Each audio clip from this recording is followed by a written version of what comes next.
دوستو، کیا آپ جانتے ہیں دنیا کا وہ کون سا حکمران تھا جو خود راتوں کو نہیں سوتا تھا تاکہ اس کی رعایا سکون سے سو سکے؟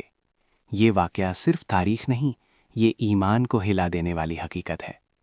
ایک رات خلیفہ وقت حضرت عمر فاروق رضی اللہ عنہ مدینے کی گلیوں میں گشت کر رہے تھے کہ ایک خیمے سے بچوں کے رونے کی آواز آئی۔ آپ قریب گئے تو دیکھا ایک ماں چولہے کے پاس بیٹھی ہے اور بچے بھوک سے بلک رہے ہیں۔ حضرت عمر نے پوچھا، ماں، بچے کیوں رو رہے ہیں اور دیگچی میں کیا پک رہا ہے؟ عورت کی آواز کانپ گئی، کہنے لگی، امیر المومنین کو ہماری خبر نہیں، اس دیگچی میں صرف پانی اور پتھر ابل رہے ہیں تاکہ بچے یہ سمجھ کر سو جائیں کہ کھانا پک رہا ہے۔ یہ سن کر وقت کا بادشاہ دھارے مار کر رو پڑا، فوراً بیت المال کی طرف دوڑے اور آٹے کی بوری خود اپنے کندھوں پر اٹھا لی۔ ساتھی نے کہا، امیر المومنین، بوری مجھے دے دیں۔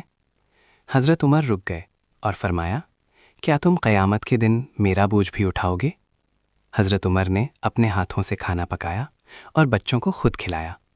دوستوں، اگر آپ بھی اس انصاف اور خوف خدا سے لرز گئے ہیں تو کمنٹ میں لکھیں اللہ اکبر، اور ایسی ایمان تازہ کر دینے والی اسلامی کہانیوں کے لیے ابھی چینل کو سبسکرائب کر لیں، کیونکہ اگلی ویڈیو شاید آپ کے دل کو اور بھی بدل دے۔